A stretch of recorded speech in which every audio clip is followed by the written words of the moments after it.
मुअज़्ज़िज़ सामईन, आज के वीडियो का मौजू है सर सैयद का इंशाइया आखिरी पर्चा का खुलासा।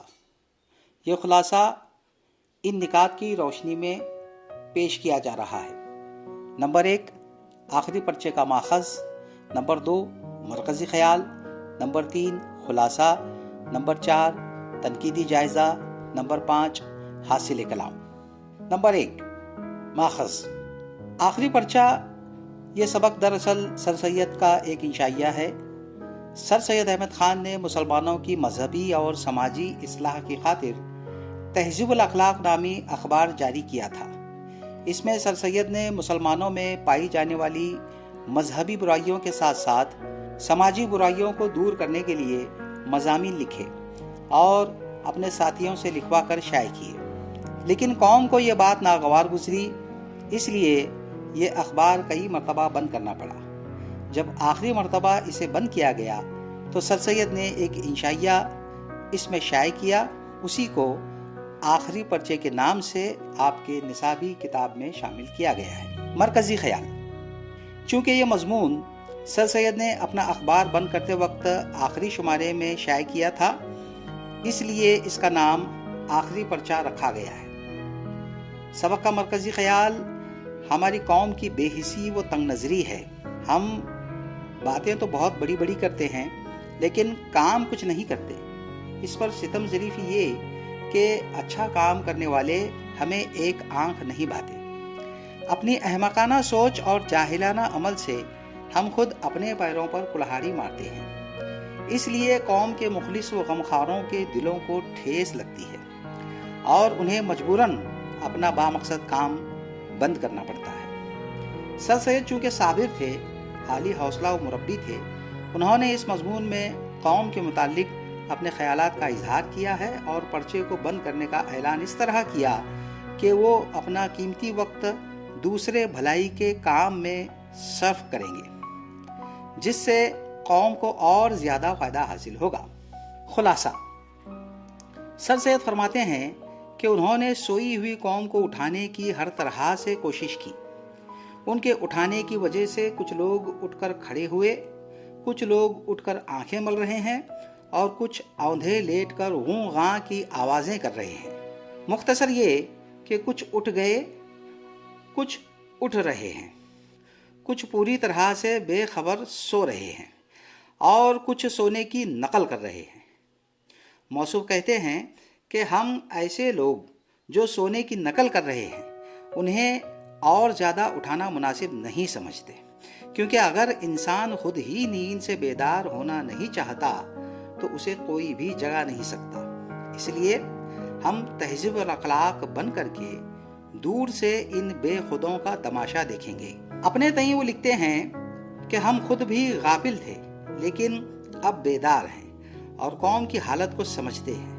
जब हम जाग गए तो हमने अपने कौम की बदहाली देखी। वो कौम जो पहले दुनिया की इमामत करती थी, आज वो गुलाम है। जो हाकिम थी वो महकूम है। जो आलिम थे वो जाहिल हैं। जो आकिल थे वो गाफिल हैं। कौम की इस हालत का गैर कौमों को कुछ और ही गुमान हुआ, लेकिन मुझे इस सूरत हाल का काफ़ी दुख हुआ, क्योंकि मैं अपनी कौम का दर्द अपने दिल में रखता हूँ। आगे फरमाते हैं, हमने इस हालत को बदलने की तदबीर सोचने से ज़्यादा बेहतर ये समझा कि कुछ करना बेहतर है। इसलिए हमने पर्चे निकाले और कौम की भलाई के काम शुरू किए, लेकिन कौम का रद्द-ए-अमल कुछ ठीक न था। इस भलाई के काम का सिला ये मिला कि अपने ही भाइयों ने हमें बेदीन, राह से भटका हुआ, मुशरिक, कौम का ऐबजू और काफिर कहकर गालियां दी। इससे आगे बढ़कर धोबी का कुत्ता, घर का ना घाट का कहकर फिक्रे कसे। लेकिन हमने अपने भाइयों के एतराज़ात का, उनकी गालियों का कभी बुरा नहीं माना, क्योंकि हम जानते हैं कि वो लाइल्म हैं। उन्हें कौम की असल हालत की कोई खबर नहीं है।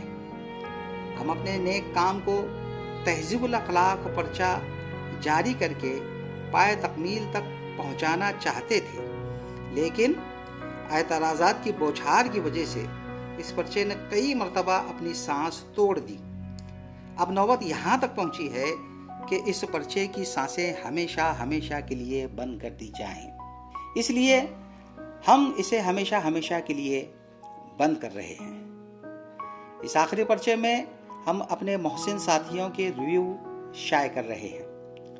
قوم کی بھلائی کے لیے جو کام کرنے تھے وہ ہم نے اس پرچے کی مدد سے کیے۔ ہم نے اپنی مدد آپ کے جذبات کو قوم میں پیدا کیے، اپنی عزت آپ کرنے اور اپنی پوشیدہ صلاحیتوں کو پہچان کر ان کی نشو و نما کرنے کا سبق دیا، اردو میں انشاء پردازی کی بنیاد ڈالی، اس کے بیجا رنگین مزاج کو بدل کر اسے سنجیدہ بنا دیا۔ ہماری ان کوششوں سے اردو ادب کی ترقی اور قوم میں کچھ حد تک بیداری پیدا ہوئی۔ ہم نے قوم کو کچھ حد تک مہذب بنایا۔ آخر میں سر سید فرماتے ہیں کہ تہذیب الاخلاق پر اعتراضات کرنے والے اس پرچے کے بند ہونے سے مغالطے میں نہ پڑے، کیونکہ ہمارے بھلائی کے کام بند نہیں ہونے والے، ہم اس سے بھی اچھے کام کریں گے، قوم کی دوسری کمزوریوں کو دور کرنے کی کوشش جاری رکھیں گے۔ تنقیدی جائزہ: سر سید نے اس انشائیے میں نہایت عام فہم اور سادہ زبان میں اپنے خیالات کا اظہار کیا ہے۔ اس مضمون کے مطالعے سے ایک طرف قوم کے متعلق ان کی ہمدردی، ان کی شخصیت، عظمت، دانشوری، صبر و استقلال، حوصلے اور ان کے کام کرنے کے طریقے کا اندازہ ہوتا ہے، تو دوسری طرف قوم کی لاپرواہی، بد دماغی، غفلت اور جہالت کا اندازہ ہوتا ہے۔ علاوہ ازیں تہذیب الاخلاق کی سماجی، سیاسی، تعلیمی اور علمی و ادبی اہمیت کا اندازہ ہوتا ہے، نیز اس عہد کی سماجی حالت کا صحیح اندازہ ہوتا ہے۔ قوم کی بھلائی کے کاموں میں کتنی عملی دشواریاں پیش آتی ہیں، اس بات کا بھی اندازہ ہوتا ہے۔ یہ اپنی نوعیت کا واحد مضمون ہے۔ اس کی طرز تحریر اور اس کی معنوی حیثیت بھی انفرادی ہے۔ تاریخی اعتبار سے بھی یہ ایک منفرد مضمون ہے۔